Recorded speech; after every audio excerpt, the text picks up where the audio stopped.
कौवों ने मार दिया था। तब से लेकर अब तक कालू कौवे का पालन पोषण उसकी माँ ने अकेले ही किया था। कालू कौवे की माँ उससे बहुत प्यार करती थी, मगर कालू कौवा एक नंबर का हरामी था। वह अपनी माँ को हमेशा तंग करता, ना कहना मानता और ना ही कोई काम करता था। अरे बेटा उठ जाओ, कल से सोई हुई हो, जाओ और मुझे मंडी से आलू ला दो। माँ कभी तो जी भर के सो लेने दिया करो, हमेशा मेरे पीछे ही पड़ी रहती हो। ऐसे बुड़बुड़ाता हुआ कालू कौवा उठता है और अपनी माँ से पैसे लेकर आलू लेने चला जाता है। आलू तो क्या लेने थे, वो सीधा कबूतर की दुकान पर जाता है। कबूतर जी 1 दर्जन समोसे लगा दो।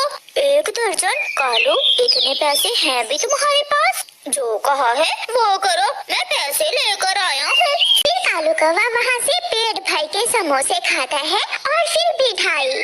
कुछ ज्यादा खा लेने से कालू कौवे को नींद आने लगती है। वह नदी के पास जाता है और एक पेड़ के नीचे लेट जाता है। बहुत नींद आ रही है, थोड़ा सो लेता हूँ। कौवा सो जाता है और उसकी माँ शाम तक अपने घर के बाहर बैठी अपने बेटे की राह देखती रहती है। चिड़िया, मेरे बेटे कालू को कहीं देखा है? माँ जी, वो नदी के पास सोया हुआ है। वो फिर सो गया? बेटी मेरा एक काम करो, वापस जाते हुए उसे जगा देना। उसे कहना कि उसकी माँ उसे बुला रही है। चिड़िया जब घर जाती है तो वापसी पर कालू कौवे को जगा देती है। कालू कालू उठो उठो, तुम्हारी माँ तुम्हें बुला रही है, जल्दी जाओ घर। मेरी माँ तो पागल है, जाओ चिड़िया तुम यहाँ से, सारी नींद खराब कर दी मेरी। चिड़िया चली जाती है और कालू कौवा फिर से सो जाता है। शाम के बाद कालू कौवा घर चला जाता है।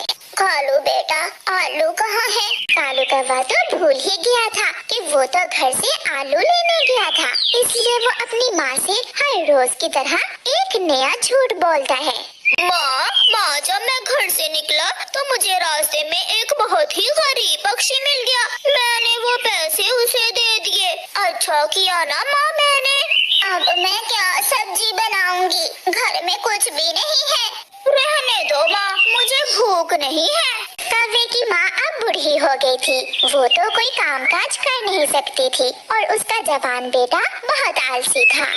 एक दिन माही चील कालू की माँ के पास आती है। बहन, मेरे बेटे की शादी है, आप जरूर आना, मुझे बहुत खुशी होगी। चील बहन, सच बताऊं तो मेरे पास ना ढंग के कपड़े हैं और ना जूता। शादी पर आऊंगी, कुछ पैसे तो लगेंगे ही। मेरा बेटा तो कुछ भी नहीं कमाता, इसलिए मैं आपकी खुशियों में शामिल नहीं हो सकती। सब पक्षी चील के बेटे की शादी में शामिल होने जा रहे थे। माँ जी, आप यहाँ बैठी हुई हैं, आपको चील ने अपने बेटे की शादी में नहीं बुलाया क्या? चिड़िया बेटी, मैं कैसे जाती, मेरे पास क्या है, ना पैसे और ना ही कुछ और, एक ही बेटा है, वो कोई काम करता ही नहीं। कौवे को इस बात पर जरा भी शर्मिंदगी ना होती कि वो अपनी बूढ़ी माँ की कोई भी खुशी पूरी नहीं करता। माँ, चील मौसी के बेटे की शादी पर अच्छा भोजन मिलेगा, चलो माँ चले। नहीं बेटा, मैं नहीं जाऊंगी शादी में, भोजन खाने की तो चिंता है, ये नहीं पता कि जाते हुए कुछ लेकर भी जाते हैं। ऐसे ही एक दिन कालू कौवा उड़ता हुआ जा रहा था। रास्ते में एक पेड़ पर तोता बैठा रो रहा था। माँ, तो मुझे छोड़कर चली गई। माँ, अब तेरे बेटे के पास सब कुछ है, घर है, पैसे हैं, सब है, मगर माँ अब तू नहीं है। अगर तू होती तो ये सब देखकर बहुत खुश होती।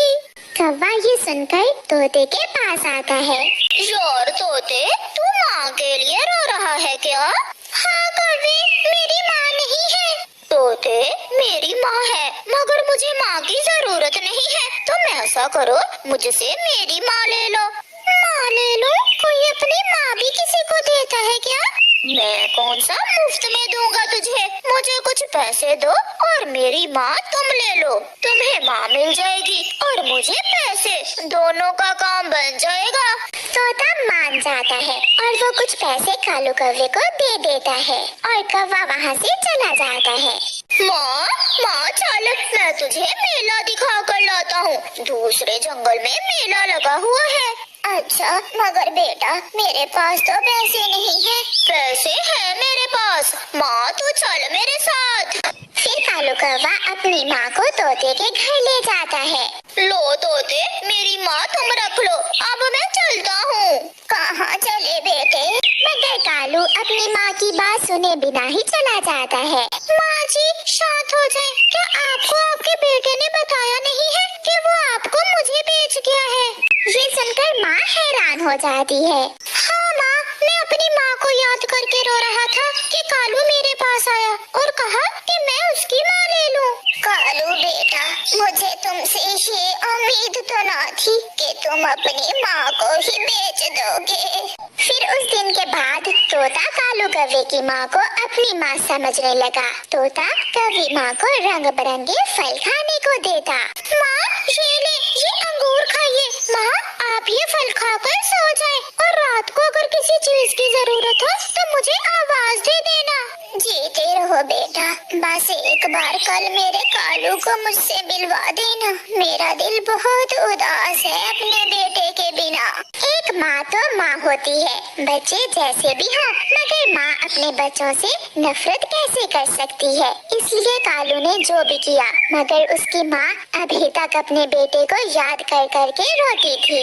दूसरे दिन तोता पूरे जंगल में कालू कौवे की खोज करता है, मगर उसे कहीं भी कालू कौवा दिखाई नहीं देता। घर वापस जाते हुए तोता अपनी कौवी माँ के लिए सोने का हार लेता है। माँ देखिए, मैं आपके लिए क्या लाया हूँ। बेटा, मेरा कालू नहीं मिला क्या? माँ मैंने उसे हर जगह देखा, मगर वो मुझे पूरे जंगल में कहीं भी नहीं मिला। ठीक हो मेरा बेटा, मेरा दिल घबरा रहा है। वो माँ ना सोना चाहती थी, ना चांदी, ना फल, ना दाना। उसे तो केवल अपने बेटे कालू की ही चिंता थी, जो इतना बुरा था कि अपनी माँ को ही बेच गया था। फिर एक दिन तोता कालू कौवे को ढूंढ ही लेता है। कालू मेरे साथ चलो, माँ तुम्हें बुला रही है। वो ना सोना चाहती है, ना चांदी। मैं हर रोज तरह तरह के फल ला कर देता हूँ माँ को, मगर माँ खुश नहीं होती। वो हर समय तुझे ही पुकारती रहती है, ना रात सोती है ना दिन। मैंने माँ के साथ इतना बुरा व्यवहार किया, मैंने माँ बेच दी और माँ फिर भी मुझे ही याद करती है। ये कहते हुए कालू कौवा रोने लग जाता है। मेरे साथ चलो कालू। फिर तोता कालू को साथ लेकर अपने घर जाता है। अपने बेटे को देखकर कालू कौवे की माँ अपने बेटे से लिपट जाती है। कालू कौवे, ये होती है माँ जो अपने बच्चों के हर गुनाह को भूल जाती है, हर गलती माफ कर देती है। कालू मेरे बेटे, मैं तुमसे कुछ नहीं मांगती, मुझे कुछ ना देना, मगर फिर कभी मुझे छोड़ कर न जाना। मुझे माफ कर दो माँ, मुझे एहसास हो गया है। फिर कालू अपनी माँ को अपने घर ले जाता है। प्यारे दोस्तों, इस कहानी को लाइक, अपने दोस्तों के साथ शेयर और चैनल को सब्सक्राइब करना बिल्कुल मत भूलना। आपका